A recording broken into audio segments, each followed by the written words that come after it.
Ladies and gentlemen, it is the 30th of December 2018 and it is time for the Right Bracket 8 finals. That's what it's time for. I didn't even know myself, and that's what it's time for, I'm pretty sure. Welcome to the Age of Empires 2 HD Edition Titans League tournament. We are at week, 8, 9, a long way. We've come a long way, and it's become more and more exciting over the weeks. And I am very curious to see what kind of games the Right Bracket has produced for us today. Let's take a quick look at the matchups for today. And as always, let's get rid of that hype music. Enough of that. We will start with Henturio versus Totaldo, the number 1 spot of the Feudal Age versus the 4th spot of the Imperial Age. Can another first versus 4th place upset happen? We will see very soon. After that, Laseraptor versus Nodori. Laseraptor had a dominant performance in the Dark Age group, only losing one game versus Ikionic.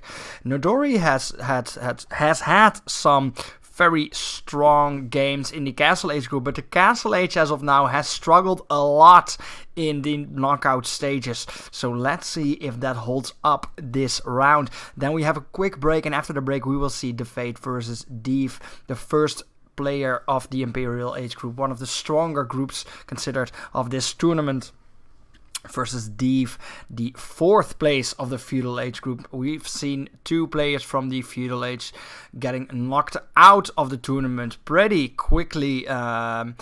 What day is it today? Sunday. So that was Friday. Yes, it was Friday. We saw that.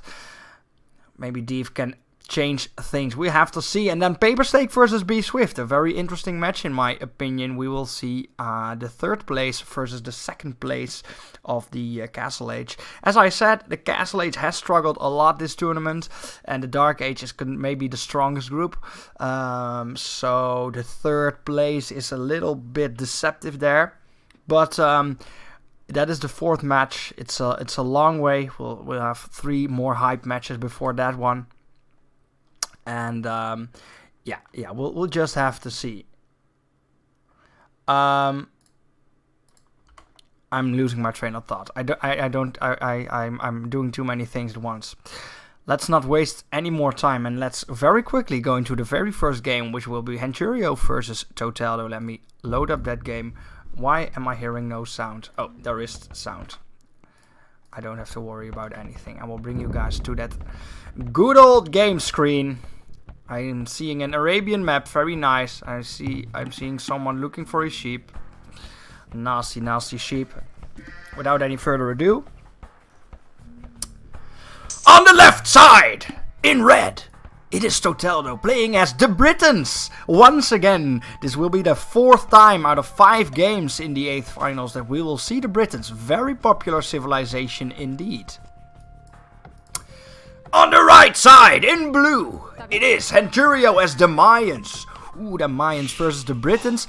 If I'm not mistaken, we have seen this matchup before. Let me think what matchup that was. Who played the Britons? Who was it? Was it Ikionic versus Stroud? I believe it was Ikionic versus Stroud, where there was exactly this matchup, the Britons versus the Mayans. So it does seem like the archer civilizations are very popular on this 8th final Arabian map. It seems like people like the archer rushes, I reckon. And we have seen a lot of them. We've seen a lot of aggression. Of course, the Arabian map is allowing players to play very aggressively. It's a strategy that's offering a lot of advantages. But will it today? And will we see an archer rush? We will have to see. I think we will. 2 players playing an archer civilization has high chances of doing that. And let's break down how an archer rush for both players will go. So we have, of course, the Britons that have very strong long range archers with archer ranges that work faster. So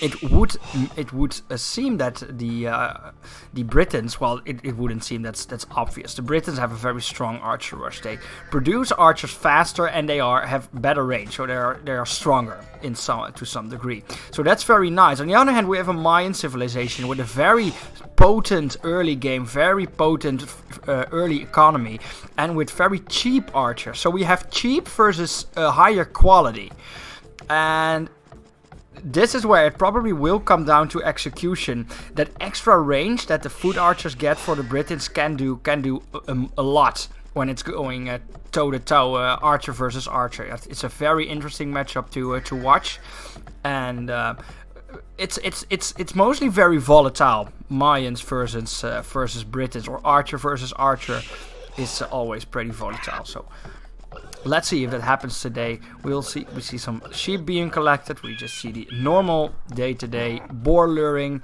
Let's hope no players die to boars today. No, just neatly putting that into the town center, executing that correctly. Very nice. And these are both players that have really grown into the tournament. I think that's a very interesting aspect of this very match. We've seen Toteldo, he won his very close game versus KMA. That was his first one. Then had some struggles against the stronger opponents in his group. But we've seen improvement from game to game, and the same can be said from Henturio that got wrecked, so to speak, by Crazy Old Wizard early on in the tournament, but everything from then went really uphill, and then had a really nice not coincidence, what's the right word, has a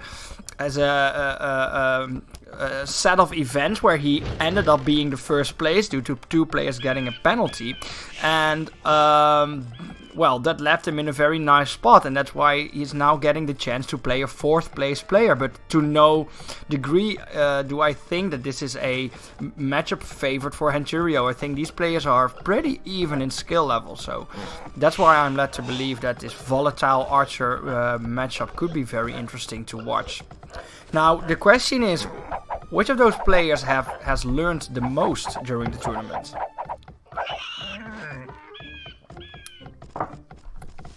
We've seen Henturio play Native American civilizations through the group stage. We haven't seen a lot of Native American style from Total. We've seen him playing, I think we saw him playing the Mayans. But it seems like the Native American civilization is very much to Henturio's liking, and he only needs 2 games, 8 finals and the quarterfinals, and he can pick the Aztecs and the Mayans in both. So, and then he will reset his Civ pool again. So maybe that's the plan he has there. Toteldo luring his second boar without losing villager. I'm seeing a villager dying there, by the way. So maybe we lost another villager death. So painful. And I nearly didn't see it on the screen, but unfortunately my eagle eyes didn't fail me at last. Oh, that's very unfortunate. Well, you have to count. It's very important to count your sheep, of course. You have 8 sheep always. And if you're having 6 is less than 8. Math is certainly not my strong point, but I do know that. And you really need to watch out for that cheeky sheep that can be in awkward positions. Now, this is a very unfortunate sheep generation. I will immediately admit that. Henturio going for very early farms are in the Dark Age, when there are just sheep standing around everywhere, and even there are deer just next to his town center. So even this long into the tournament, people are still not fully making use of all the free food that the maps are offering. And both players are not really... Well, I'm saying that. I wanted to say not showing anything, but I was not paying attention. There are 3 militia going here for Henturio, for Toteldo rather, and it could be that Henturio missed it. It could be that he missed it. He walked right past it, and No, I want if the scout would stand still here, that would be a sign that he just blindly sent it over here. But no, he is looking at this scout where he's controlling it probably, so he could have seen it. But this will be a drush for Toteldo. So Toteldo going very aggressively right off the bat into this game, trying to take matters into own hands. And let's see how it turns out. Okay, so he definitely spotted it, I think. Well, maybe not. Maybe a wall this long is not really the best. Ooh, that's a very awkward wall. And it will not do anything. Now, a Dark Rush can be very effective and can put you ahead a lot. But the problem is it has to be executed very, very well. Because there's a lot that can go wrong. Because militia are not that much stronger than villagers. And a group of villagers can easily take down a militia. And the offset in food is really not to your advantage when you're not doing a lot of damage with these militia. Well, relatively a lot of damage is what I'm trying to say. But this is the situation you want. You want to single out a villager and then you want to smack it with your clubs. You hear the sound of swords, but I'm pretty certain that they have like some sort of club in their hand. Well, doesn't really matter. Or is it like a small sword? I'm not even sure. I always thought they had like little clubs in hand. Doesn't really matter. Single out the villagers and try to kill a couple of villagers. It makes a huge difference in this stage, and it does seem like he has some success. Henturio does, however, reach the feudal age, but he does not even have a barrack, so he doesn't really have units to react with. And look at all these villagers not gathering resources, but now revolting against the militia. And the militia really have to walk away. This is not what you want. You really want to prevent the villagers from teaming against you and then killing you. Stop that villager. If you're trapped, you're fucked. Yes. Don't fight all the villagers at once. Just walk away. Waste his time. Because you don't really have to kill the villagers at this point. Just waste their time. All the time they're not gathering resources is time that your militia pushes are being more worth. This is something you want to avoid at all costs. Even losing the scout there for little to no reason really. So, well, let's calculate what that did. He wasted some time. He killed 2 to 3 villagers. Is it worth it? I would say no, considering the fact that he is not feudal age yet, and it's minute 13, 14 when he reaches the feudal age.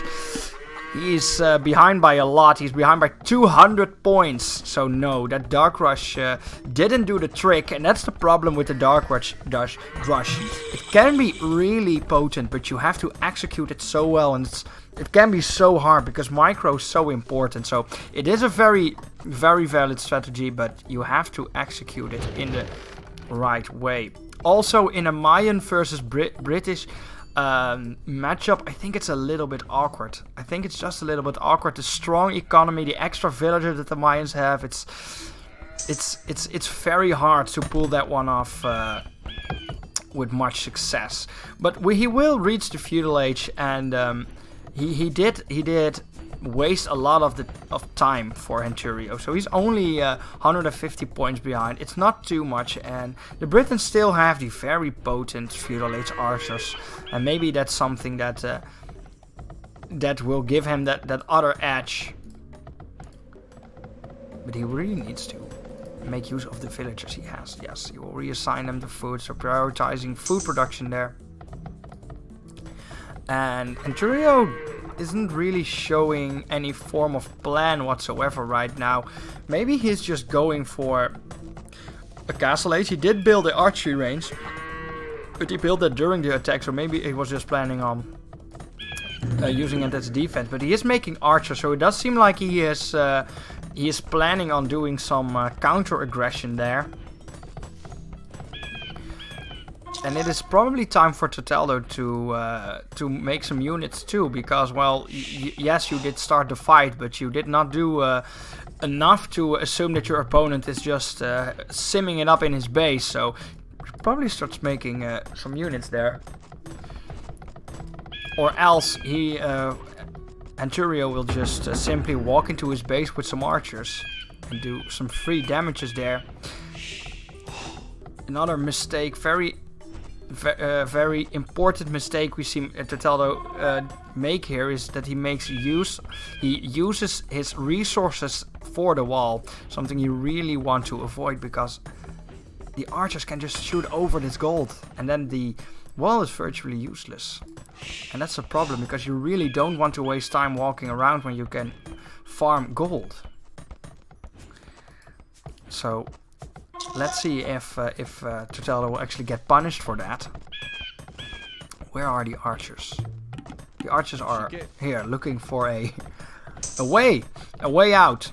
It seems like he is, yes, gonna destroy the wall, so we will see Henturio retaliate. And a very action-packed early game, if I may say so. The first 18 minutes of this right bracket 8 finals. We've also seen Henturio go for the fletching upgrade, the +1 damage, +1 range upgrade.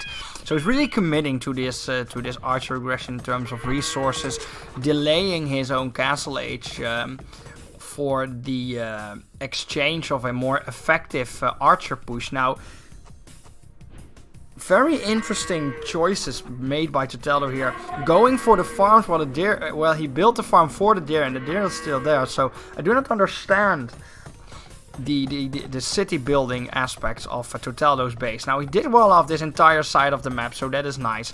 This is a bit of a problem, but luckily for Totello, Henturio will not spot that side of the wall. He also get hit by a wolf.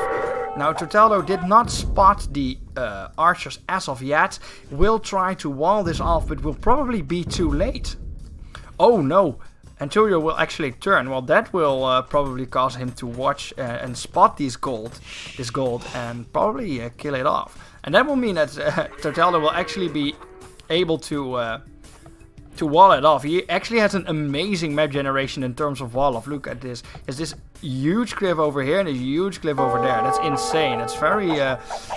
That's very special in a map like Arabia. But this is exactly what I mean, and this is what we've seen a lot in the tournament. People making use of the gold as a form of wall off, and you will be punished almost 100% of the time, because people will walk around your base and look for the weak spots, and this is a super weak spot. So look at all this time. Totello's now not farming gold.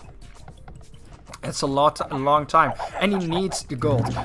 Well, actually, what he needs now is wood and food, because skirmishers is the name of the game, definitely making that archer range. And he's going for archers. Okay, well, a case could be made for that, of course, because he is the Britons and he has that extra range. So you do outrange the Mayan archers, but skirmishers are so cost effective in this situation. You probably want to make that, especially when you consider that he's not mining any gold. So this is not a very long-term plan that he has here. Meanwhile, there are more archers in Henturio's base, so really committing to that aggressiveness. Henturio looking for an inn into the base of Totello. That inn is not there. He could have gotten in if he kept walking over there when he got attacked by the wolf, but he didn't. Now he got the gold denial, also very nice. And this is the point where Totello gets locked into his base. It's a very awkward spot to be in, and for some players, very hard to come out of that situation.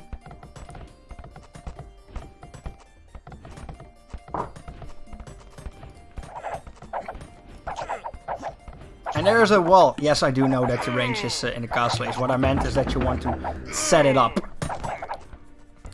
But that's a little bit unfortunate for Totello. Luckily for Henturio, he does not really make use of that the way you could have. And he's just simply going to walk over here and die. So he found a gap in the wall, but if he's quick about it, he can make use of it. He should probably deny Totello the chance of building that wall there. But he's just going to walk in. Do not understand the movement of Henturio's unit there. And now Totello has a very small window to wall off the last bit, and he will do it. But what villager did he send there? Okay, that one. He will be too late. He will probably be too late. Oh, really? Ooh, it's going to be very close. It's going to be very close. Doesn't Henturio know? You just need a little bit of help. Oh, he's not. Okay, so that's that's enough health by far to actually wall it off. Will take archers a long time, but here we see the crossbowmen, and they already have +2 damage and range. And well, Britain archers, yes or no? These are cheaper,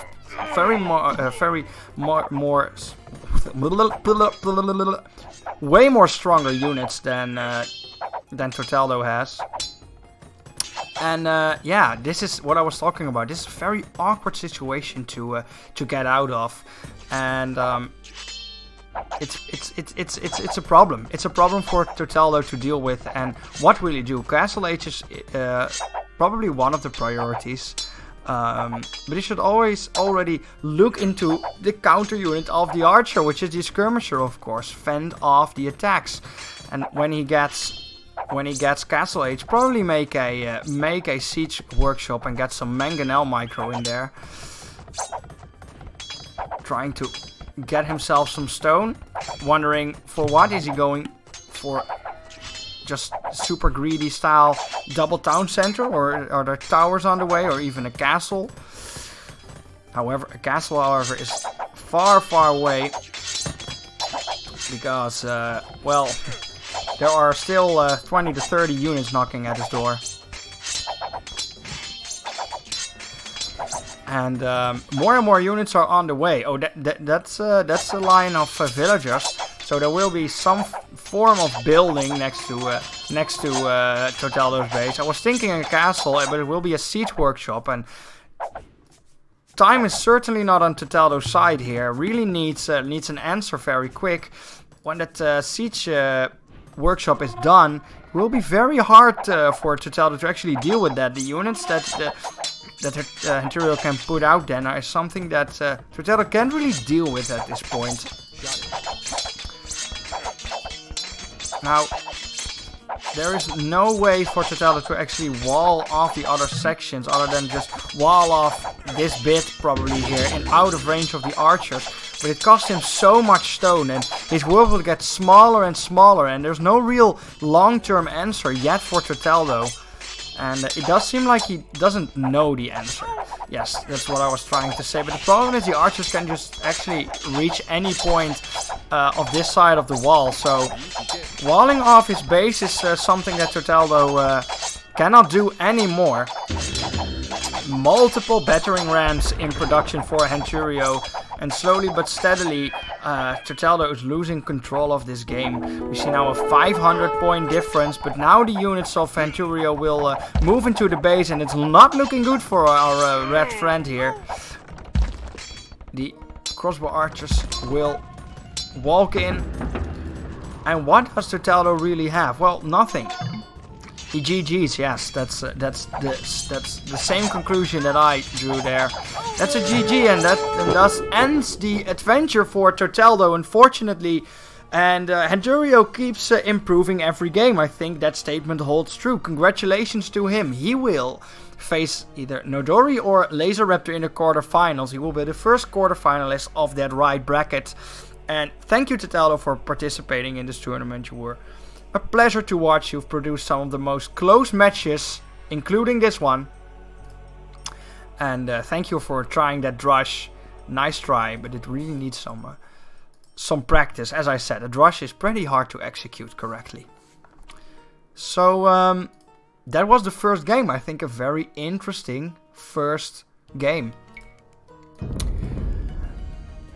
As we look at the graph here, let's look at that. Let's look at that drush and see the true effectivity. As we look over here, we do see that when the militia die over here, there are more units being made for Henturio. So the effectivity is little to none for Totaldo. It's something we've concluded during the game, but I think the graph does certainly show that too. So that was the very first game. Let's move on to the next one. Show the matchup screen. And it will be for the second game of this first half. Nodori versus Laser Raptor. Nodori, the third place player for the Castle Age. And Laser Raptor, the second place player for the Dark Age, of course. as I said, the Dark Age has been one of the more prominent groups of this tournament, and the Castle Age has been struggling a lot. Both players on the left side have been knocked out quite convincingly. Not sure if I want to use that word. I think Kookaburra versus Banana Bread was a very interesting game indeed. Without any further ado, let's move on to the second game. Laser Raptor versus Nodori. On the left side, in blue, it is Laser Raptor as the Mongols. On the right side, in red, it is Nodori as the Spanish. The Mongols versus the Spanish, both civilizations that have a power spike in that Castle Age time slot of the game.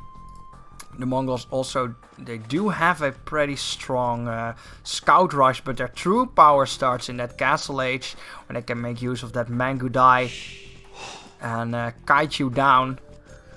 And then of course the Spanish, they are able to make the Conquistador one of the one of the strongest units in the game, when you would compare them single to single. And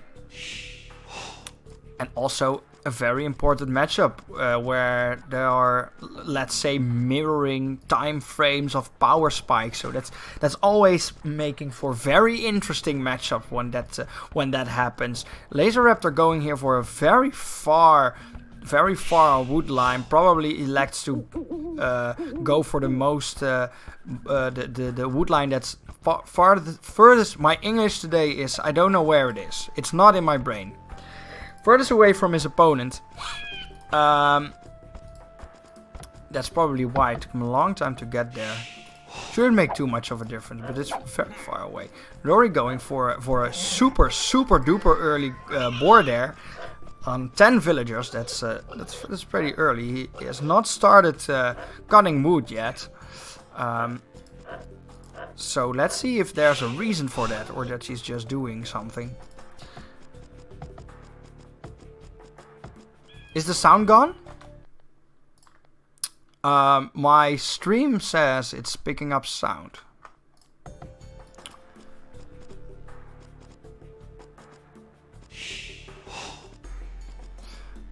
Anyway, there we see a more standard boiler for a Laser Raptor. He has only 3 woodcutters, however, so not super duper standard. So funny early boilers from both players.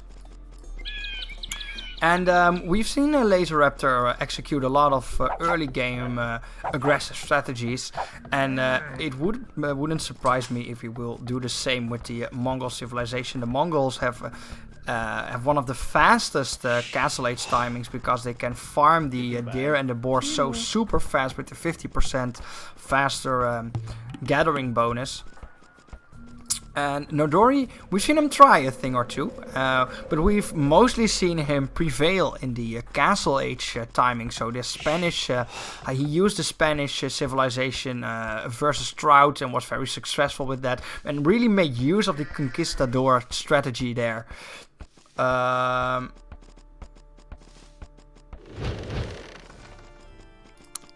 So yeah. I lost my train of thought. I don't know what's going on today, guys. Sometimes you suck. That's the reality of life. But it is what it is. Second boiler here, and yes, I do agree with chat. It does seem like some early aggression from Laser Raptor will be what's happening. Considering how early he is starting with all the boilers and the prioritization of food here, with only three on wood.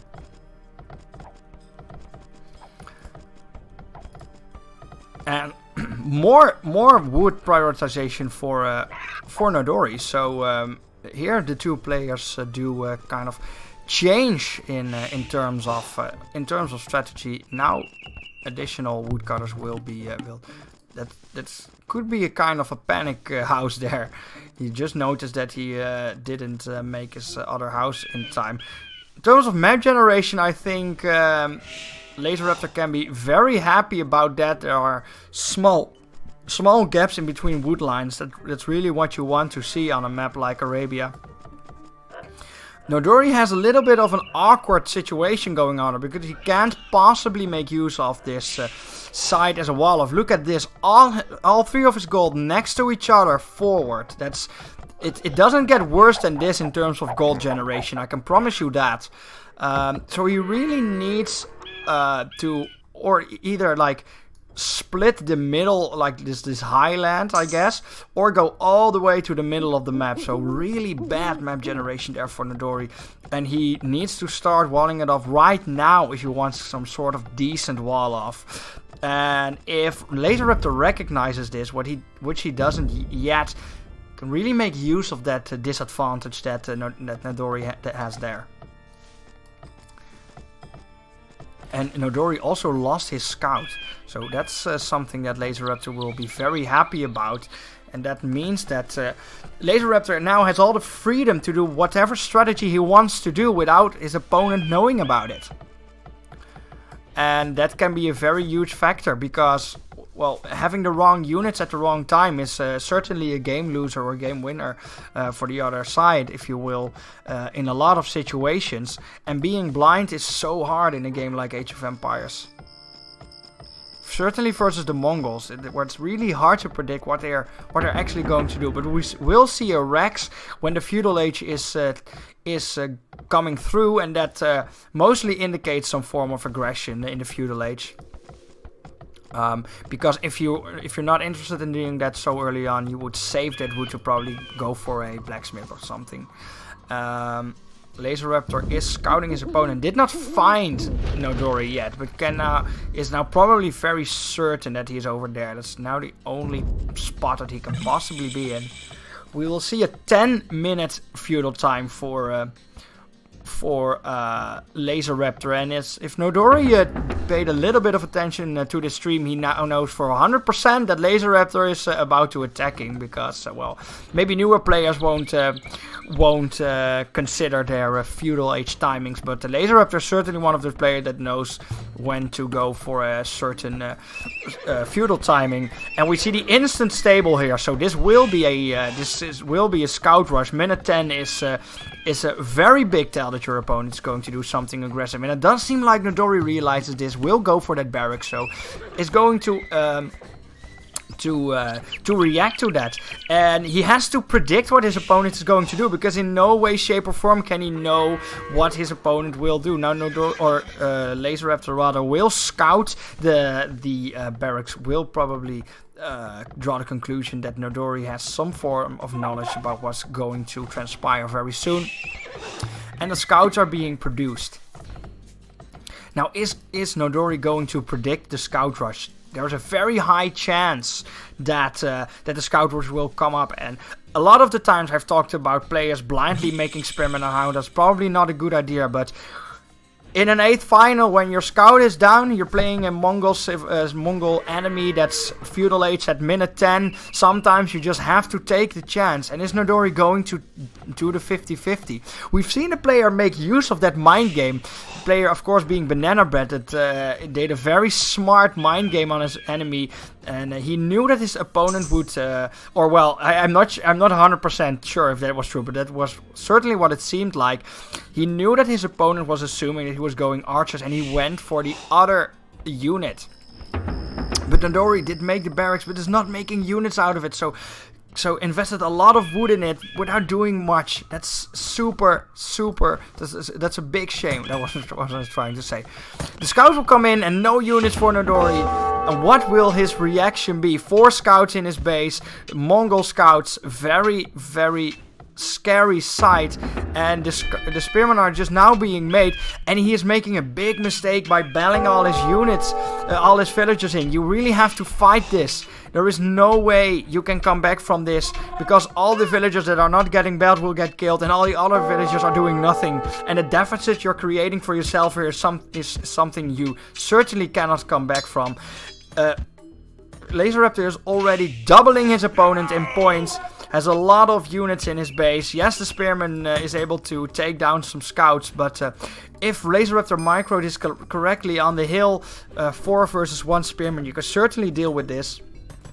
And look at all the time that he has wasted for his opponent. Last game we've seen Totaldo versus Henturio, where Totaldo tried some sort of early aggressive strategy, and very clearly you could see that Henturio didn't really suffer from that. But look at this situation. Look at how little Nodori's world is, and look at how Laser Raptor's making use of this advantage. Now, scouts are a super hard, super big pain in the beat to deal with right now, and Nodori is making some very classic mistakes here, chasing with these scouts, and Laser Raptor is just making use of the speed of the scouts. There's really no reason to chase scouts like that, because you don't mind the scouts walking over here. You just don't want them in the vicinity of your resource gathering villagers. But Laser Raptor is not paying too much attention. We'll lose a scout there. And this is just what you want to do. Waste his time and maybe just split your scouts up and try to pick off villagers one by one. More than double the points for Laser Raptor. And it is looking like Laser Raptor will knock out another Castle Age player very convincingly there.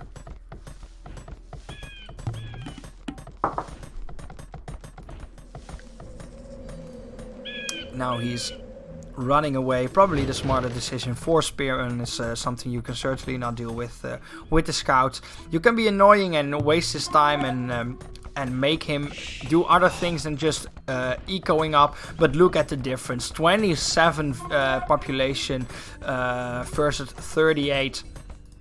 We now see the archer be built. Very common thing to do for people that see their opponent going mass spearman. You just go for the unit that does bonus damage against that. It's a 1+1, frankly. And a watchtower for Nodori on a spot that I can certainly understand, but is this really the thing you want to build right now, is my question to you.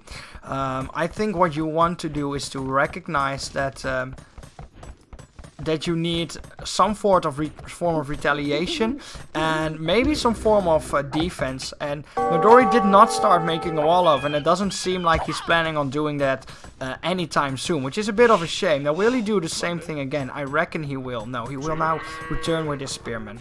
He will return, but he will lose a villager over it, which wasn't really necessary.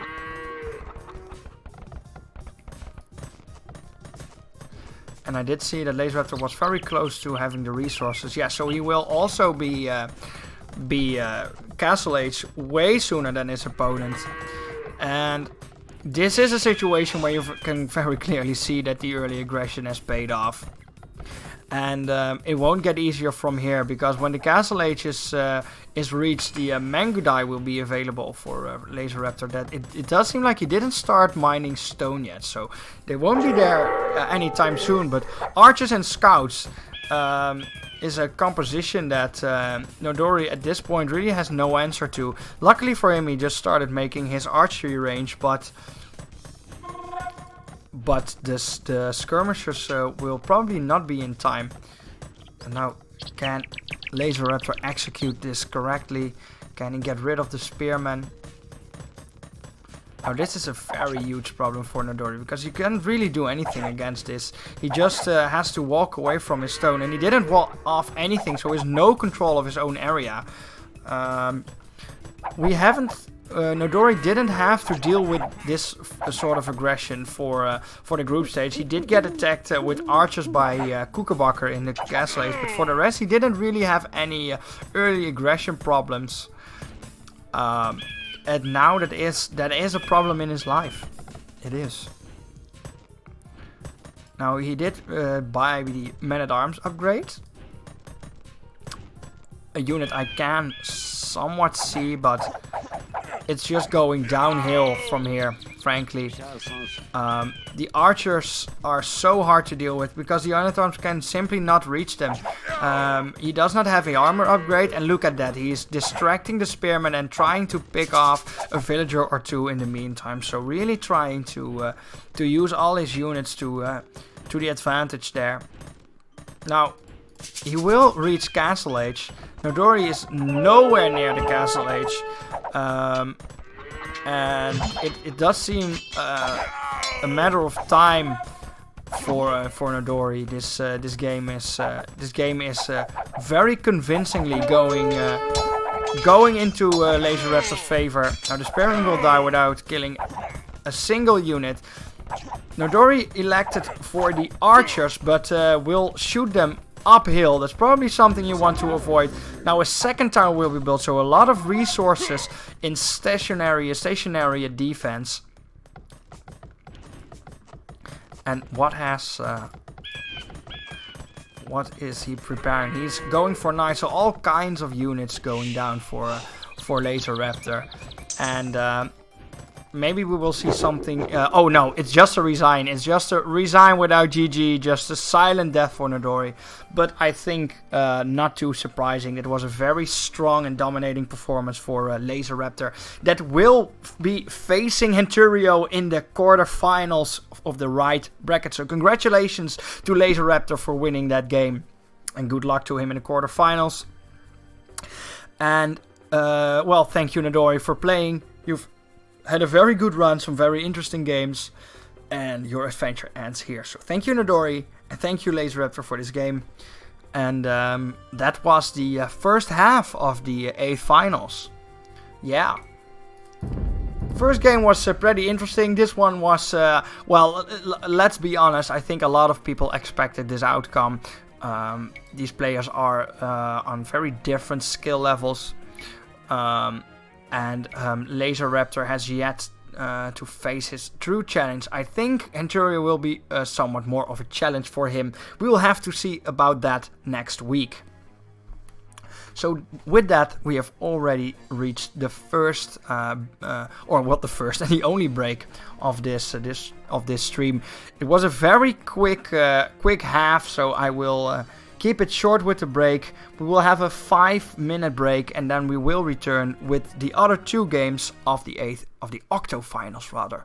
So I will see you guys in 5 minutes.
We're rising, we're falling, we're making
sweet harmony. Someday we'll all be free.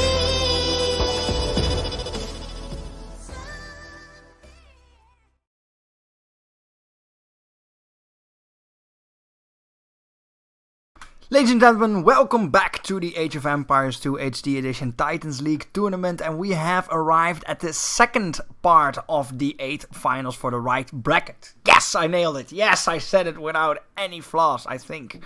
Yay, improving. We will see now the Fate versus Div. A very interesting matchup. Or is it? Or is it? Am I just hyping it for the sake of hyping it? Let's get real here for a second. How hype is this match, ladies and gentlemen?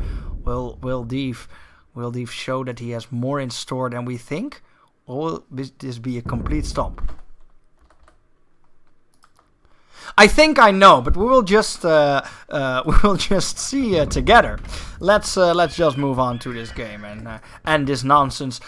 On the bottom side, in blue, it is the Fate as the Chinese. On the top side, in red, it is Div as the Mayans. Yet again, we will see the Mayans. The Chinese is...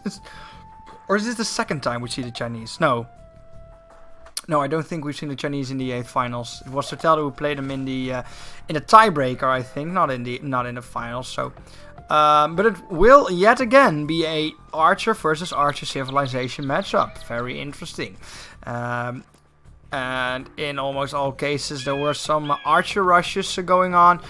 We can argue that the Anturio, the strategy of Anturio wasn't so much an Archer rush, but it contained Archers in an early stage of the game, so that's something. And will that be the case for Div? Now, we've seen Div using the fast Archer strategy, and it has been very successful for him. It has been a strategy that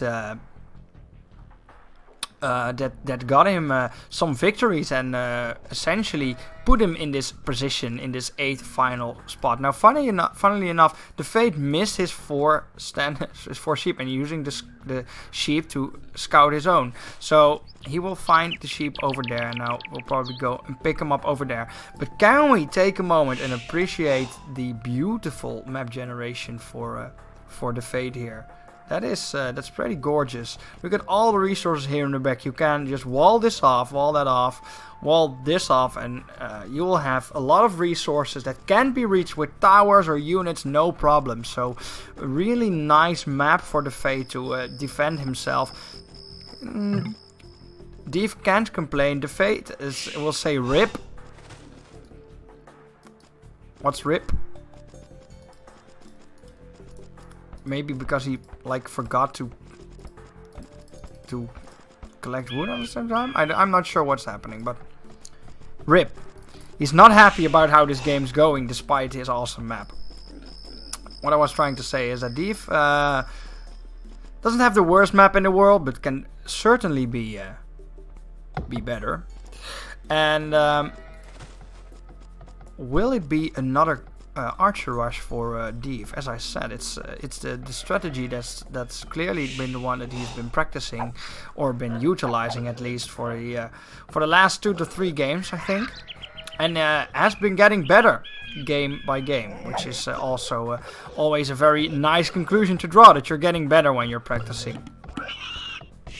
Now, a house on a interesting spot for the Fate. And he will now go for that boar. Oh, he will kill the sheep. Just that's a rip. That's a rip. Not too much of a problem, but that's the reality. Div, meanwhile, going for the berry bushes. So overall, 2 players just doing some standard stuff. We've seen both players going for Archer rushes for early aggression. A lot of the players that are in the tournament, if not all the players that are left in the tournament, are very are very aggressively minded. Well, we still have Paper Steak. That's still a player that takes things a little bit slower. And we've seen Be Swift. That's somewhere in between. We've seen him do some slower games, especially in the first half of the tournament. And we've also done him things like tower rushing and of course Persian douching. Deef starting his wall off, recognizes probably that the road is long. Yes, it is. He has to wall off this entire front part of his base. It's a little bit awkward. He could have maybe also chosen to just wall off this side. Yes, it's a long way, but it's a very easy wall off and a long portion. No, he's forgetting the villager. Yes, he forgot about the villager, and that means that he will miss his timing completely on that second board. That's super awkward, especially if you're planning on doing something early, because this delays his timing by 10 seconds at least. And 10 seconds can be a lot. We have seen it time and time again this tournament, how maybe even 2 seconds can make the difference between your opponent just finishing that wall off, just recognizing your strategy on time, things like that. So timing on a aggressive strategy is maybe your most important resource. Or time, rather. Now the boar will be alert for the second time. And if the Fade doesn't watch out, he can lose his scout over there, just standing very close to the town center. Deef won't do that. The Fade, it does look like the Fade is looking for an in to be annoying. Did Deef find his opponent yet? No, he did not. Well, the Fade very clearly did find his opponent. Just looking for signs of strategy. A sentence I've used throughout. Signs of strategy. Very important signs. A faraway mill for the Fade there, going for his deer. Yeah, I was trying to say maybe you could have... It's a bit awkward. It's hard to decide if you build your mill maybe just a little bit further from the berry bushes so that you can save yourself 100 wood. And I probably would have done that. I would have placed the mill in between. Because 100 wood can be a lot. Certainly when you're playing an archer civilization that needs a lot of wood early on. Now it does seem like Deef is forced. Yes, he was forced dropping there because he really wanted that feudal age. So very similar feudal age timings for both players on 20 and 22 pop. Yeah, Deef 2 population behind. I've seen him lose one, and the other is probably from some imperfect timing there for in terms of villager creation. A gold mine while going feudal with 3 miners could be single archery range, could be fast castle. We don't know yet. And for the Fade, as I was saying, he's going for 4. Now that's on the aggressive side. He will reach that feudal age somewhere in the 11th minute. Oh wait, I'm looking at the wrong person. Certainly at the 11th minute. So will it be Archer versus Archer? And are these players recognizing that the other is also probably going Archer? And are you going to throw some skirmishers in the mix? Because if you are if one of these players is not, that's simply a game winner. Okay, we'll see a lonely villager going towards the Fade's base. What will be the strategy? It's a forward archery range for Deef on a kind of awkward spot. This is one of the situations with a lot of things in life. If you have 2 choices and you choose neither, you'll lose both. And this is not aggressive nor defensive. So if he's making archers and he's getting attacked, he has to walk a long way to his base. And if he wants to attack with it, they also have to walk a long way to the Fate's base. So it's a little bit awkward positioning of that archery range, and it does look like the Fade is, despite the 4 gold miners there, is going for a fast castle. It's not near that number, that 800 food number there. but already has the required buildings, and it's double archery range for Deef on 3 gold miners. That's too little. You cannot sustain 2 archery ranges on 3 gold miners. So hoping for Deef that he will adjust his villager distribution there.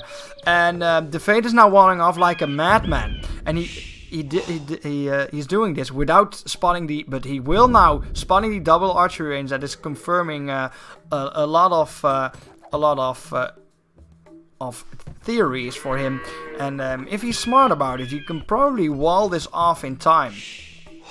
Now he did throw some militia in that mix, and he will go the wrong way. Ooh, he nearly went the right way. If he could just go in here and get that wall off in time, but I don't think that he will be in time. If the Fate micros these villagers correctly, he will have enough time of actually stopping the units from entering his base, and it does seem like that will be the case. Or will it? Ooh, that's so close. He will now stop and kill this villager. If he can kill this villager, he can probably enter. He can enter. I thought he dinged them all. I thought he started the walls, but he did not. So Deef is in. Only with 3 militia and 1 archer though. He does have multiple archers, and it does seem like the Fate will have to deal with these units, and the Fate does not have any military production whatsoever.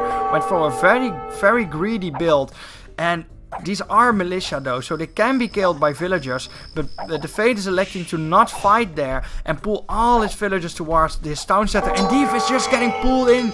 Oh no! He really has to make these militia do something here, because I think that the Fate is still planning on going for a fast castle. Look at this, the Fate is not making a military building whatsoever. So as long as Deef can just do some damage with this is a very, very good story for Deef. And look at this, will this be the second upset of the tournament? It's looking good for Deef. He has points behind, but look at the Fate pulling all his villagers away from the resources. Look at all the time he's wasting, and he's just not building a military building whatsoever. He's just dealing, and again Deef gets pulled, so he's probably doing something in his base, and if these units die here, that's very bad news for Deef. Will he lose this last militia? Well, 1 militia won't really do much. And this is not looking good for Deef at this point. And it looks like the greed for the Fate will be paid off once again. We've seen the Fate do this a lot, where he goes so greedy, where people are attacking. I thought it was a matchup versus Flojo, where we've also seen him just not building production buildings when his opponent was trying to be aggressive.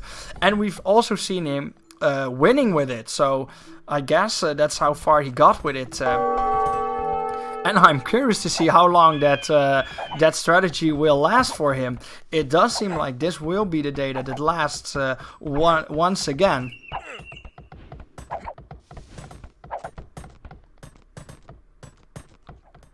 And what is Deef's plan right now? Because he has double archery range, high commitment towards this aggression, but he cannot really do anything with it. And look at the resources. He has nothing.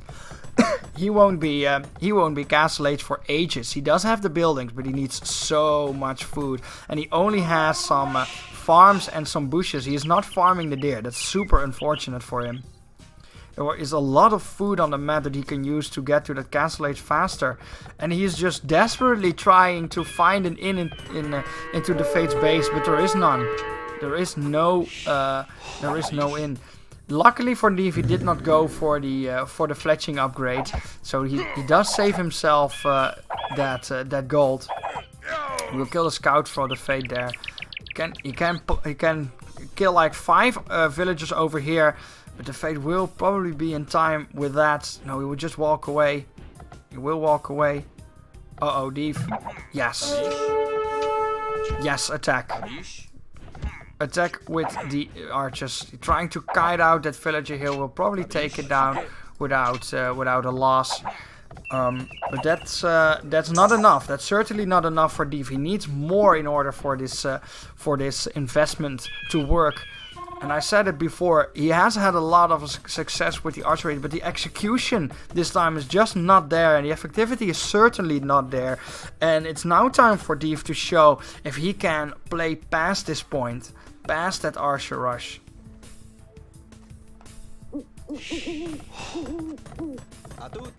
A lot of woodcutters. Look at Deef. He has 1300 wood. He should definitely appoint some of these villagers towards food production, because what he needs right now is that castle age, the tools to break into his opponent's base. Because as of now, the Fade is still not making units. He is castle age.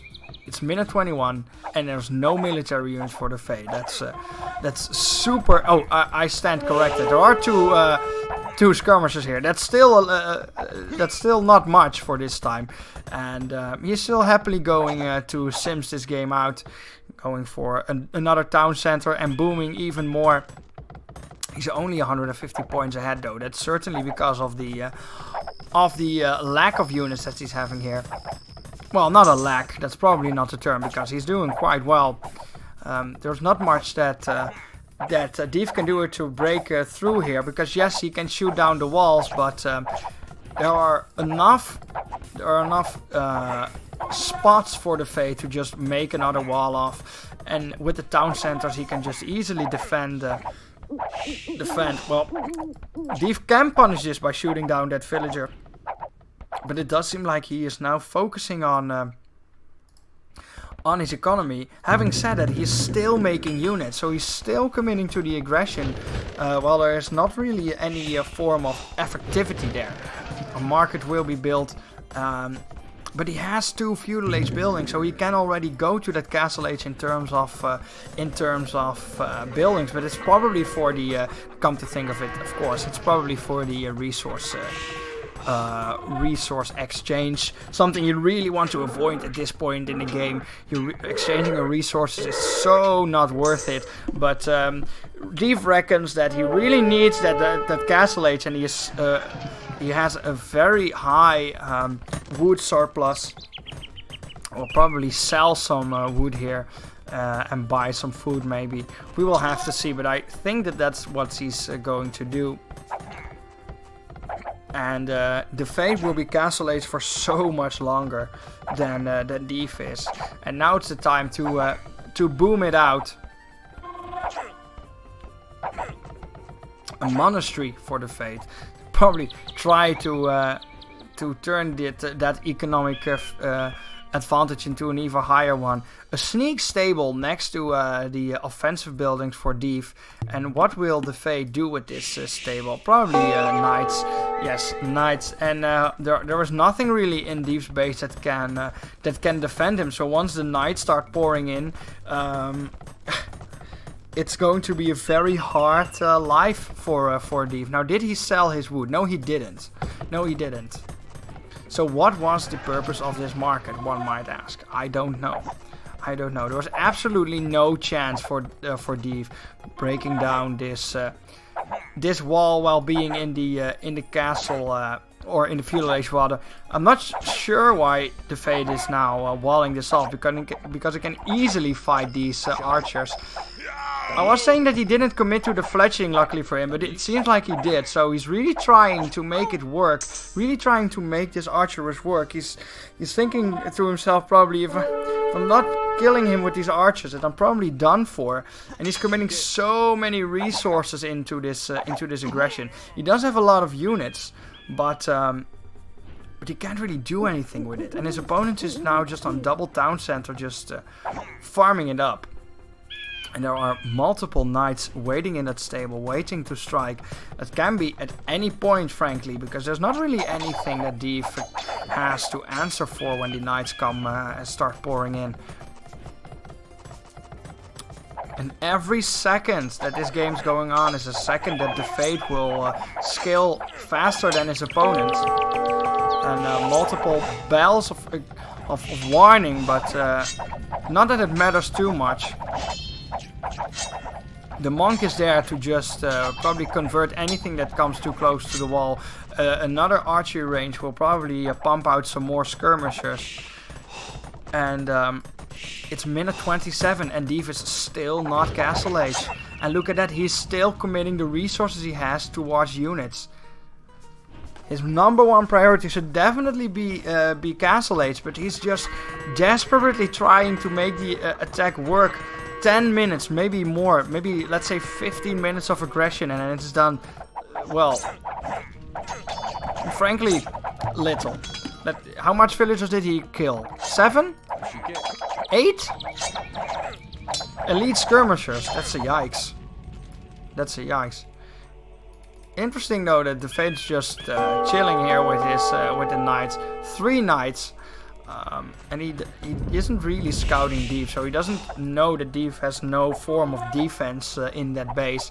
Here the archers go try to do something. Despite this Castle Age, the Fate is only 400 points ahead at minute 29. Well, only being on 2 town centers. Now here the confrontation of the elite skirmishers versus the feudal age archers come. They have the +1 damage, but so do the skirmishers. And look at the skirmishers. They one-shot a unit with every strike. And even downhill, look at the damage that these feudal archers are doing. 0 to none. So this is a matchup that's absolutely going into the Fate's favor. There's not even micro is not even needed. Look at, he's just fighting uphill. It doesn't matter. He's so much stronger. He's countering so hard, and all the resources that Deef just committed into the aggression is now gone, and all the resources that the Fate has committed into his economy are now definitely worth it. And we don't know when, but when he will, there is one point, I don't know how many knights he wants to make, but that will be probably the nail in the coffin for Deef, because his economy is so behind. He now started gathering up for that Castle Age, and he should probably just buy some food at this point. Minute 31 is Imperial Age time almost. Definitely not Castle Age time. And this is not looking good.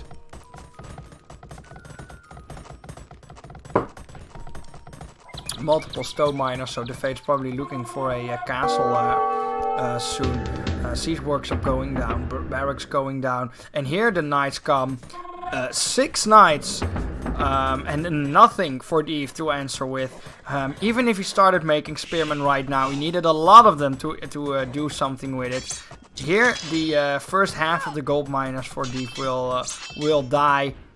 The wood line will die because Deef built his buildings in such a way that he denies his own villagers the path to the town center. So all these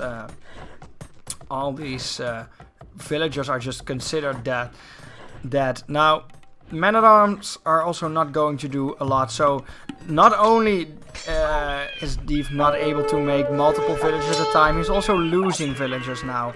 And slowly but steadily, this game is going to go into the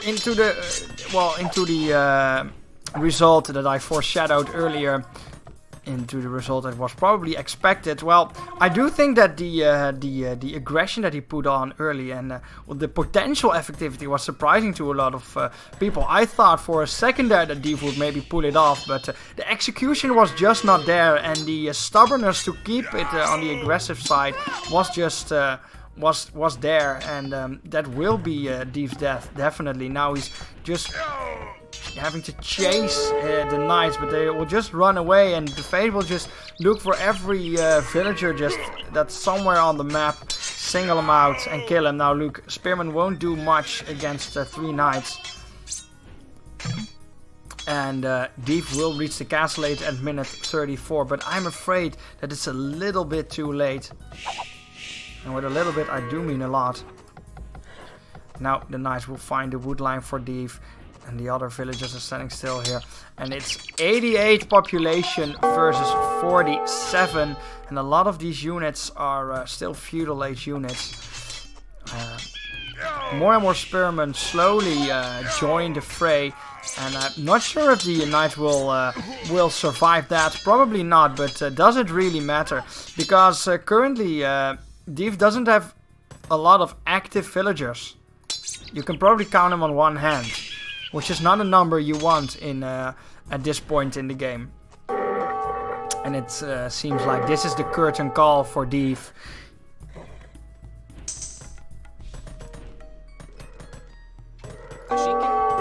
Deef was of course the contributor of one of the most legendary games of this tournament, Deef vs Blue Prince, also one of the very first games that was cast.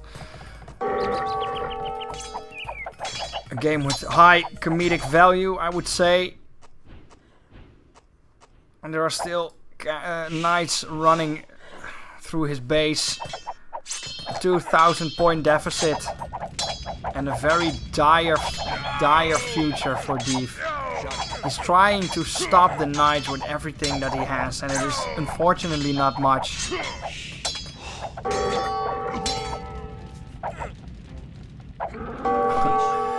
He's trying his best to do something here. Maybe build. He's planning on building something here. It does seem like it, but it's so bad. It's looking so bad. He needs pikemen, and he needs a town center, and he needs everything. He needs everything at this point. There's not much to analyze anymore. This is a big rip.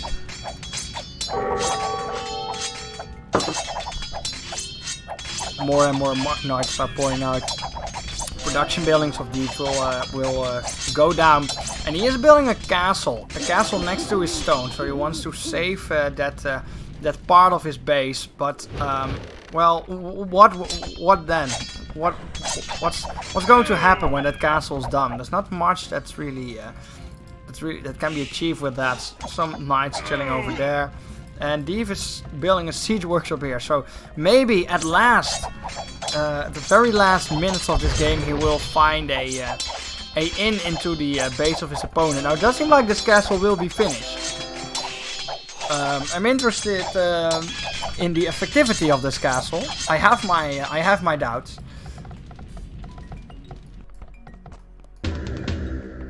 Multiple villagers coming through here. Would be way more funny if you just built the castle over here and just be annoying by going and attacking that wood line.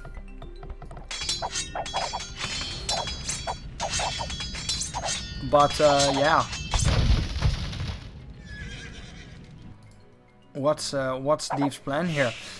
The castle and the aggressive building placement does tell me that Deef yet again does not believe in defeat yet. We've seen this too in the game versus Lord Saiz, where he was well beyond saving, I think, and he just went playing. I think that's something to admire, but this game is probably at a point where it cannot be won. Maybe if he pulls off something amazing, or the fate makes a huge mistake.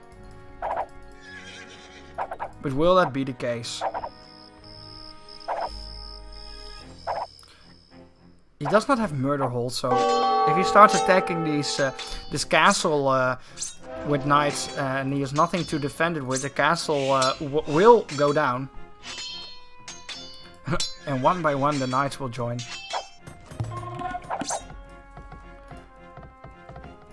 Mangonels, the units of choice for Deef. And the Fate has no idea that this is happening over here. A castle. A very interesting castle placement for the Fate. In a valley next to a little gold mine there. Not sure what that's all about. But that's the spot where the Fate decides to build his castle. And here the dreams of Deef will come true. The pesky palisade wall will go down. 2 villager kills. Got him. But there are still 50 knights or so running through Deef's base, potentially killing all his gold miners there. Can he do the same amount of damage with the 2 mangonels? Now he cannot stop the castle from being built, and the castle will prevent these mangonels from doing much of anything. And we'll have to wait and see what. Yes, finish him. I do agree. Finish him. Yeah, the mangonels will die. That's what's going to happen. And here still no pikemen for these. So these spearmen will simply die. And does he have +2? So I have a +1 upgrade. 3 armor versus the arrows that this town center shoots out. It will take a long time for the town center to kill the knights. And the Fate is reaching the Imperial Age. And that's there are technologies in that age that Deef simply has no answer to. A 43-minute Imperial Age for the Fate. And that's when Deef realizes that this game is over. GG for Deef. After a long defense, Deef will go down to the Fate. And that means that the Fate will advance to the quarterfinals. And that it ends here for Deef. And I wanted to say that's the end for the Feudal Age, but no, Henturio won versus Totaldo. So there is still one Feudal Age player left in this tournament, and yet another Imperial Age player will go to that quarterfinals. The defense, yes, nice. So thank you, Deef, for participating. As I said, you were the producer of one of the most hilarious games of this tournament, but it's all over now. That's life. Yes, I do think. Look at this. Look at this over here. Look at the amount of units that Deef kept making, and look at the difference in population for the Fate. There was little to no loss there for the Fate, and that's certainly a bad thing in a game like Age of Empires 2. And that brings us already to the last game of today. That will be Be Swift versus Paper Stake, a Castle Age player versus a Dark Age player. And I'm thinking there was another matchup in that category, right?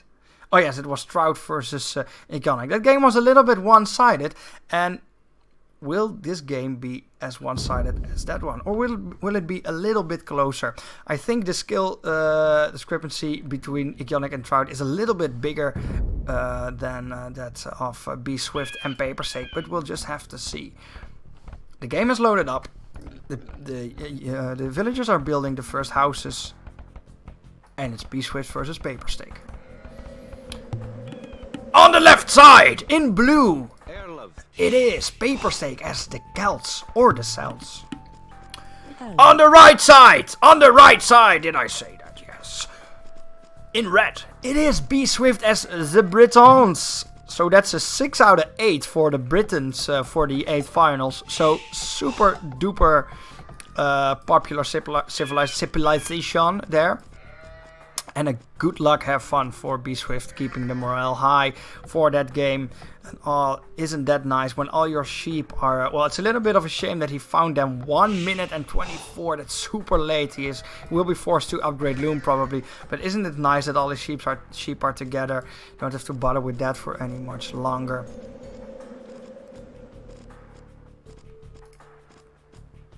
Now, Paper Stake, as I said before, Paper Stake has generally been a player that likes it a little bit slower, builds up his base, and starts attacking around the castle to Imperial Age timings with a strong army. Not a bad strategy by any means, but on a map like Arabia, a really hard strategy to pull off correctly. Now, will he adapt to the map, or will he still be this the slow style player that he has been throughout the tournament? Be Swift, as I said before, has shown some shenanigans, and Arabia is shenanigan paradise. We have arrived at shenanigan paradise, and Be Swift is the king, or is he? We will have to see. I'm very interested in the outcome of this match, and also the...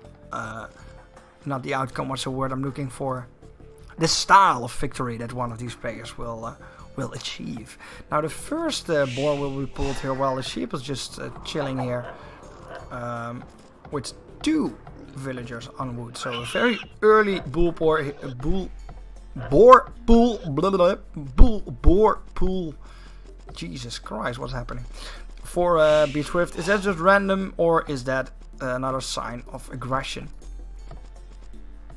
Paper Stake did not start his lumber camp yet, and is already 100 points behind. It's not too much of a red flag in this point in the game, but it can mean something.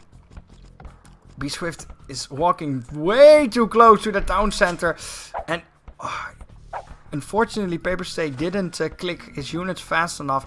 That should have been a dead scout for B-Swift, but luckily for him, Paper Steak didn't have the reaction time to do that one correctly.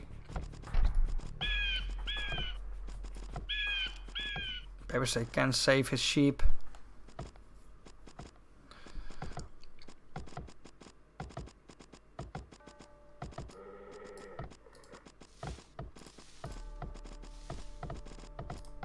It's the Britons versus the Celts, so not a archer versus archer matchup over here.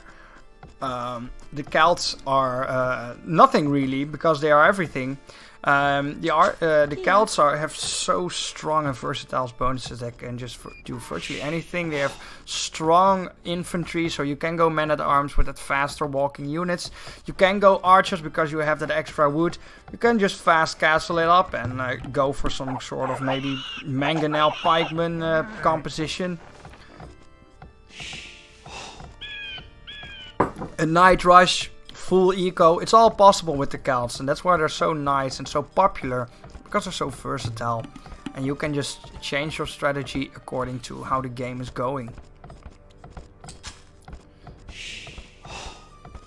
Paper Steak unfortunately doesn't realize that there is still a villager in there just chilling, doing little to nothing, and it does seem like the change of the discrepancy in skill level does show here too, with already a 120 point difference for B-Swift. And look at the scouting that's been going on for both players. Paper Steak really focused on his own turf, while B-Swift is already having a very clear idea of what the region of his enemy is looking like. Mining camp for B-Swift. While he is not going for a feudal age. That's very, very, very early gold mining, because committing the wood and the villagers towards this instantly walling it off. So he doesn't want to deal with that any much longer. We'll just do this and be done with it. But committing 2 villagers to gold this early on will mean that you will delay your food income for a little bit, and that will delay your feudal age. Not wrong, but if it has to come with a certain idea. Now I'm wondering, does B-Swift realize that he missed 2 sheep? 4 plus 2 plus 2 is 8, and 6 is less than 8. So that's all math. You can do quick math in your head to conclude that you are missing sheep. You don't have to be a mathematical genius to play this game, but some basic understanding certainly couldn't hurt. There's also a sheep just chilling over there, so it's not even 6-8, it's 5-8. And that's probably the reason why he has to commit so many villagers to these bushes. So a lot of time will be lost here for B-Swift, because he's not farming the sheep. That's 300 food. That's a lot of food. And Paper Steak is starting to wall off his side of the map. It's minute 10. And B-Swift clicked up with 25 villagers. 25 villagers is the amount you want for a fast castle. That's the classic amount.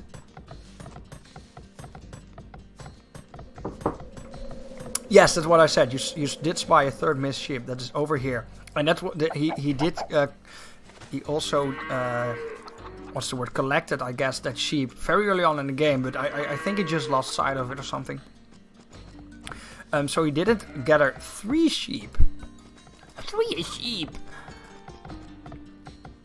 Despite this all, he's still a lot of points ahead, and I don't think Paper Steak is clicking up yet. No, he did not. In fact, Paper Steak has 77 food. Now he still has to hand in that boar, but he is on 24 villagers, so he's behind by a lot. And one has to think, if B Swift collected his sheep, how much of a advantage would he have had then? And what are his plans with this fast double gold miner? What are the plans of B Swift? Because look how much food, or wood rather, you had to commit in order to keep up the food production. That's like 300. Yes, 300 wood. 300 wood. That's a lot of wood so early on in the game for a little bit of food. If you can just get your food from the free sheep that the map is giving you. Come on. Come on, people. Both players committing a lot of villagers to the bushes, a lot of slow food production, food gathering coming through, and let's not forget that Paper Stake still didn't click up to the feudal age, minute 13. That's super duper late. Oh no. And we see a market and a blacksmith, so as I said, that's looking like a fast castle for B Swift, so no early shenanigans from him. From the Shenanigan King.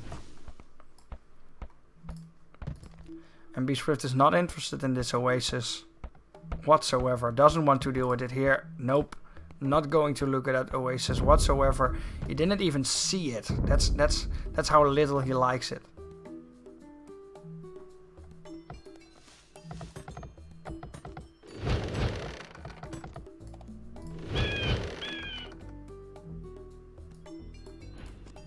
That's how little he likes that oasis. So a lot of memes this game, which is fine. And we see a Briton player going fast castle. I'm waiting for the mining camp next to the stone to come through in order for B Swift to gather the stone that he's getting. No, that's a house. Because if you want to go fast castle with the Britons, might as well just get the early longbow archers. Early longbow archers are super hard to deal with if your opponent doesn't see it coming. And Paper Stake is one of the players that won't see it coming because he didn't cross the other half of his map.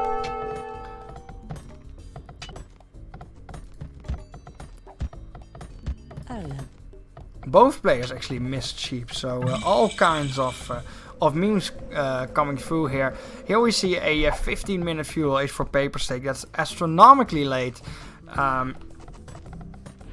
And I'm hoping for him that it won't do him too much, give him too much problems. His opponent didn't attack yet, but it will probably be coming soon. Is B Swift going castle age? Yes, he is already going there. He's probably reaching that within just shy of the 17-minute mark.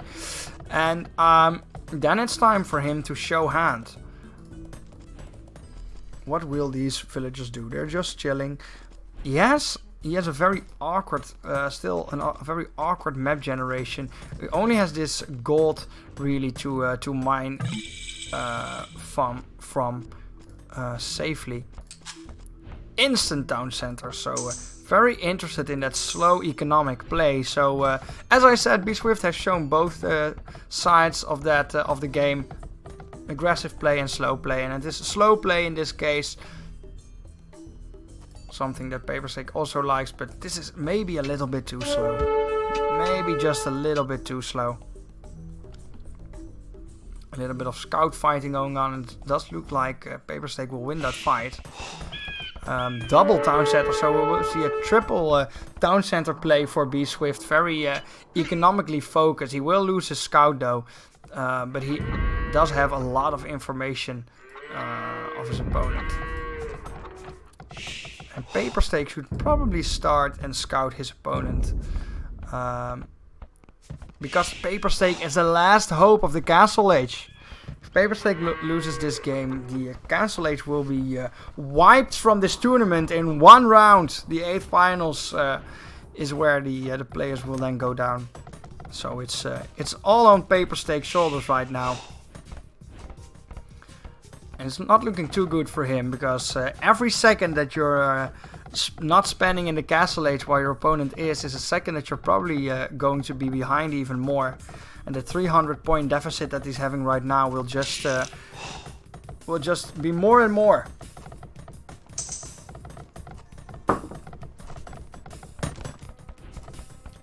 Fourth town center, so completely focusing on that economic side of the game there for B-Swift. I don't think he even has a production building. He does not. He reckons that Paperstake is not going to attack him anywhere in the near future.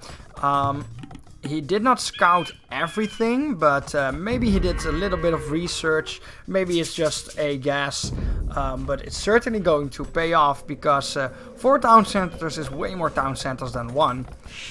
So all the villagers that you can produce, it's going to be a pain in the bee for Paperstake to deal with. Ready. Especially when this will go to mass longbow archer, I'm sure.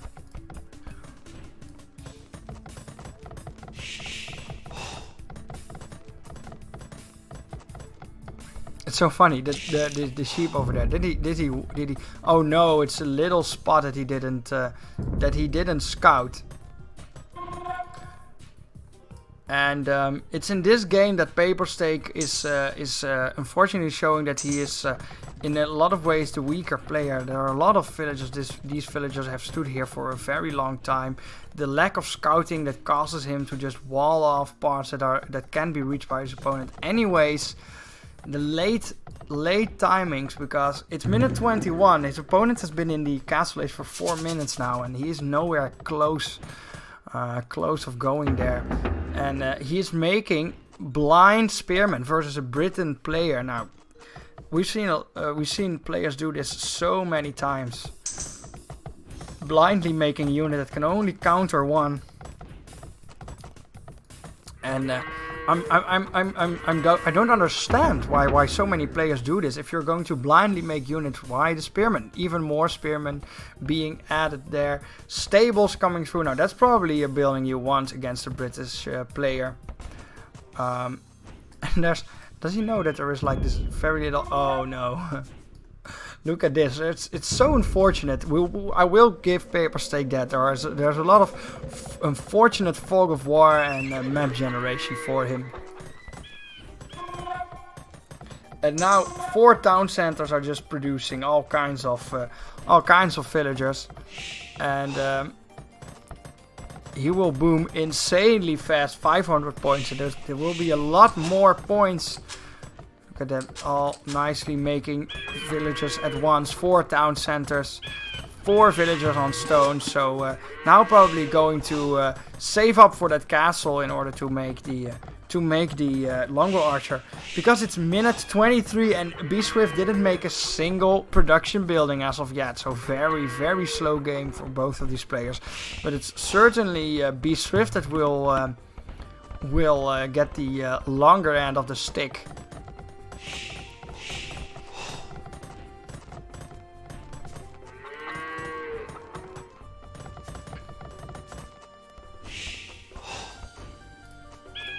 Double archery range. It's funny how Paperstake is committing to a lot of resources and putting a lot of resources into units and production buildings without having any notion of what his opponent is doing. His scout is standing still there, so it's also looking like he doesn't really mind what his opponent is doing. Does not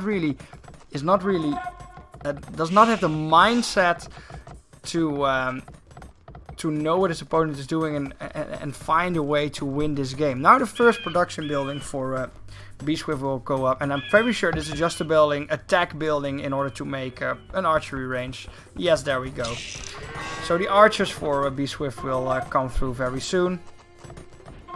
And something you don't have to forget when you're having 4 town centers is that you're getting housed very quickly, so you really have to up your house production right there.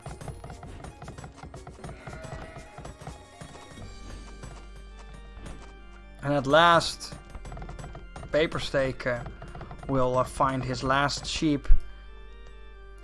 B-Swift, however, still has to find his last 2 sheep. I'm not even sure what he did with the other one. But slowly but steadily, this is looking like B-Swift is going to fully take control of this game. Is he going to make units, or is he just going to make some upgrades? But well, you can make thumb ring, of course, as the Britons, but or is there not? Well, you can. I guess you can just go for the crossbow upgrade right now because your opponent is still not making any units now. Yes, Be Swift is also blind, but he does probably see that 1,000-point difference. So he reckons that, and he does see that his opponent is still not Castle Age, minute 27.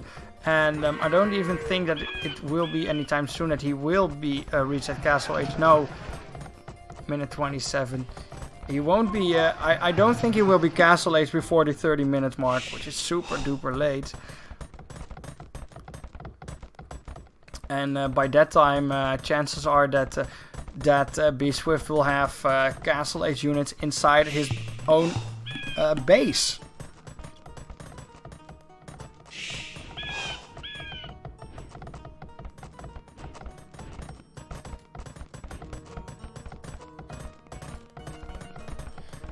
We have had some delayed streams as of late, but no delayed streams anymore. The first quarterfinals, we won't have to wait for too long. The left bracket quarterfinals will be streamed this Tuesday. Whopper Snore versus Inkonic and Flojo versus Banana Bread. Two very, very interesting matches, and I think they will be very interesting to watch. I think the players are very close in terms of skill level, and where there are a lot of games, especially today. I think there were a lot of games where the outcome could be predicted. I think the quarterfinals will be a little bit harder to predict. And meanwhile, we'll see Paperstake moving with his units. Does he realize that he is in the feudal age, minute 29, and his opponent has been in the castle age for years now?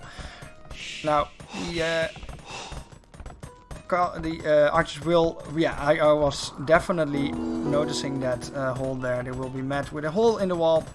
And that means that Be Swift now has to start making units. Minute 29 is probably a time where that's justified. And yeah, Paperstake will maybe just be happy about this. And it's a miracle, I think, that this is a scenario that's a reality right now. Unfortunately for Paperstake, he's not really paying attention. And oh no, will all his units die? Oh no. He could really do some damage there, because Be Swift simply didn't have units, but he just lets them die under the town center. That's so unfortunate. That's so unfortunate. So it was nearly to the point where we would see some action, but nope. Another archery range for Paperstake. He did click up castle, but his opponent clicked up to the Imperial Age at minute 21. So very slow, just full eco style for Be Swift. Is losing a little bit of sight when it comes to his villagers. Now reseeding all these farms. And what is he? I'm wondering, what is he waiting for? When is it enough for Be Swift? How many villagers does he want? 150? 180? He's currently at I think like 120. Yeah, he's like 5 skirmishers. That's basically all he has. Has a couple of monks. So yeah, and he is Castle Age. Luckily for Paperstake, he is Castle Age before his opponent reached Imperial Age, but it won't be for long.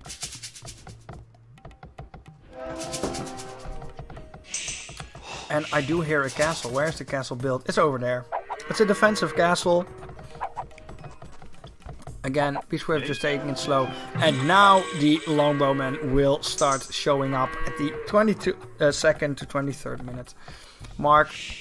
And a town center, a second town center for Paperstake. So he's just going to focus on the economy, but he won't have anything to answer with regarding the longbow archers. And Paperstake just is happily collecting the relics.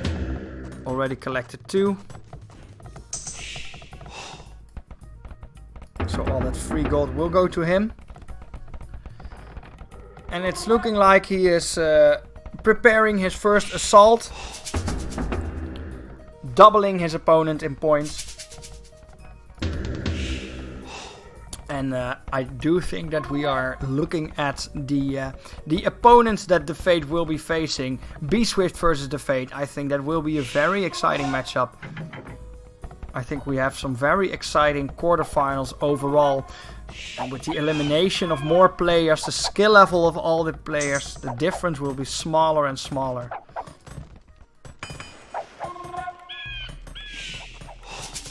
If the schedules of the players and my schedule allow it, I'm hoping that the semifinals and the finals will be played live. Of course, it will be a best of 3 with a map pool of 3 maps: Migration, Oasis, and Arabia. I'm hoping that they can be played on the usual stream times live, but more of that when we are getting closer to that semi-finals during the quarterfinals. Now, does he have? Yes, he does have +3 damage upgrades for the longbow archers, so they will completely decimate the knights. They have a +1 armor upgrade, but yeah, B-Swift has all the answers to the units that Papersake is putting out, and he is Imperial Age, so there are so much more upgrades that he can make in order to make this army more effective. It's 150 population against 78, doubling him in population, doubling him in points, and I think what I said earlier, the skill discrepancy in this match is also very clear. And that will mean that the Castle Age will be wiped out, and we do see how much of a difference in skill. When the group drawing was there a couple of, 2 months ago, I did say that the Dark Age was a group of death, and I do think that this shows very clearly why I said that. Look at the difference here. We saw that the 4th player of the Dark Age group won versus the 1st player of this group. Very nice match to watch. Banana Bread versus Koekenbakker. And Papersake tries to buy himself some time, but the longbow archers do have all the range in the world to just kill these villagers while they are attacking or building the castle. And once the castle is down, its problems are certainly there for Papersake. As I said, he likes the slower playstyle, but this was just a little bit too much time. This is way too much time actually that he tried to get for himself in order to get to the point where he was, and he will probably never reach that point. He's now committing more and more villagers to this castle. Now reckons that that's not going to work very well.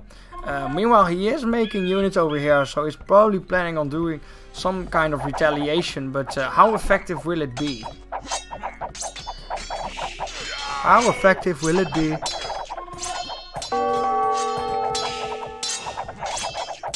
Longbow archers are so hard to deal with, especially when they're matched up, and they have 10 range. The range of the units is so insane.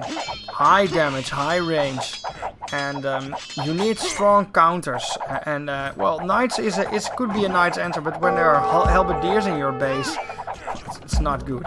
It's not good. Imperial Age Longbowmen versus +2 damage, they just wreck knights. Definitely wreck them. So many idle villagers for Papersake. And Papersake is now just trying to do something here. Trying to answer the aggression of B-Swift. We'll kill a couple of units, but look at the difference in virtually any aspect of the game. It's not looking good.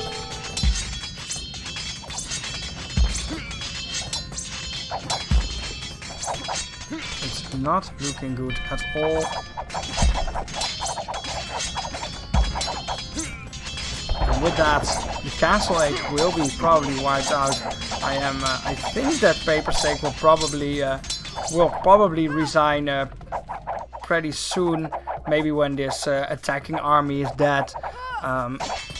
But he needs some sort of epiphany or some sort of holy intervention maybe in order for this game to change tides. Now, B-Swift is not even bothering defending that. He's just building a castle into his opponent's base. Slowly killing the only extra town center that his opponent built. 55 population to 157, so B-Swift is nearing that population cap with Imperial units. Paperstake will never see that Imperial Age. Does not have the resources, while his opponent is having 3,000 to 4,000 resources of every relevant resource in the game right now. Just destroying everything in sight. And as I said, Paperstake did try to do some form of damage, but didn't really find a way to do that. And the options for Paperstake slowly but surely diminish.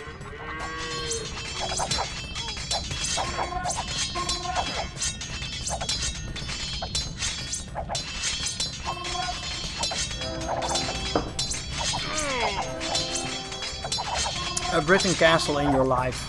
And there was no way he can deal with that. He doesn't have a siege workshop anymore. Or did he build it? No, I don't think he ever built one actually.